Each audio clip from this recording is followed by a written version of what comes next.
नमस्कार, आजाद संवाद में आपका स्वागत है। मैं रमेश पटेल।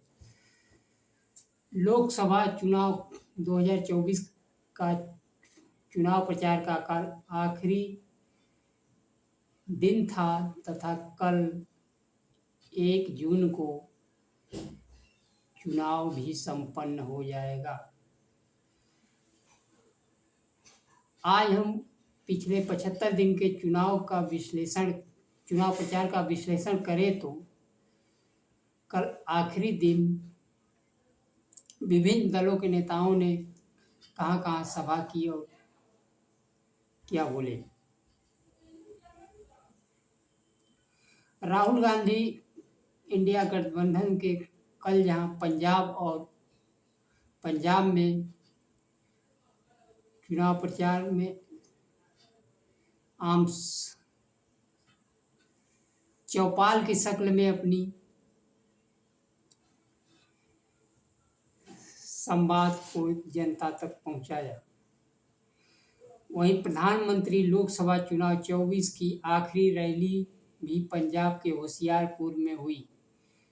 उनके संबोधन के मुख्य मुद्दे राम मंदिर, मुसलमान, SC, ST, OBC का आरक्षण छीनकर इंडी गठबंधन मुसलमानों को दे देगा। चुनाव प्रचार 75 दिन तक चला। जनता के मूल मुद्दों महंगाई, बेरोजगारी, किसानों की MSP, संविधान बचाने तथा जातिगत जनगणना, अग्निवीर योजना, 30 लाख खाली पद पर बोलने से बचते रहे। सत्ता में आने पर 30 लाख पद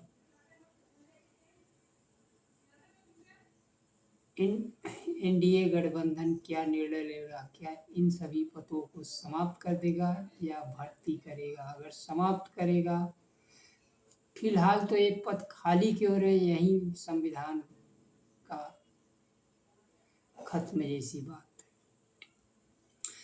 है। राहुल गांधी उड़ीसा के बालेश्वर में अपनी आखिरी जनसभा की। उन्होंने सत्तासीन BJP और बीजू जनता दल के पार्टनरशिप पर हमला किया। राहुल गांधी पंजाब में चौपाल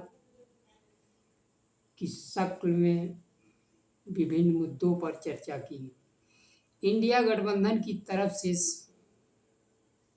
सभा की। उन्होंने देश प्रदेश में डबल इंजन की सरकार पर निशाना साधा।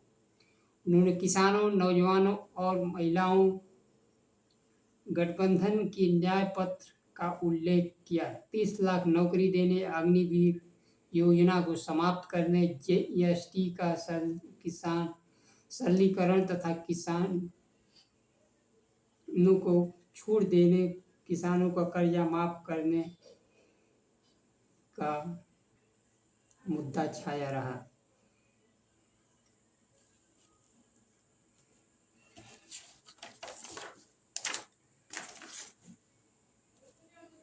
प्रियंका गांधी हिमाचल के शिमला लोकसभा क्षेत्र में रोड शो किया। आज लोकसभा के अंतिम चरण का प्रचार समाप्त हो गया।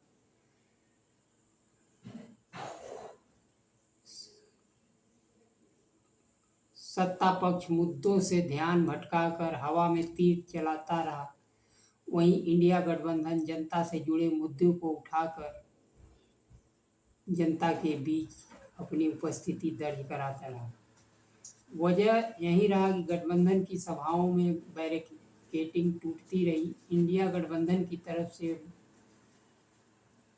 मुद्दे थे जाति जनगणना, किसानों की MSP, 30 लाख नौकरी, अग्निवीर और संविधान बचाने के लिए, जिसमें सबसे प्रभावशाली मुद्दा या भाषण संविधान की प्रति लेकर संविधान बचाने का राहुल गांधी की प्रस्तुति थी। सत्ता पक्ष इन सभी मुद्दों को जवाब न देकर हिंदू मुस्लिम, गाय, मंगलसूत्र, भैंस, मंदिर तक सीमित रहा। सबसे नकारात्मक बात आरक्षण घटाने की रही। प्रधानमंत्री जी यह नहीं बता पाए कि आरक्षण का पालन पूरे 10 साल में किस तरह किया। अगर आरक्षण का पालन किया तो 30 लाख पद खाली क्यों है? इसका जवाब जनता कल 1 जून को देगी तथा इसका उत्तर 4 जून को आएगा।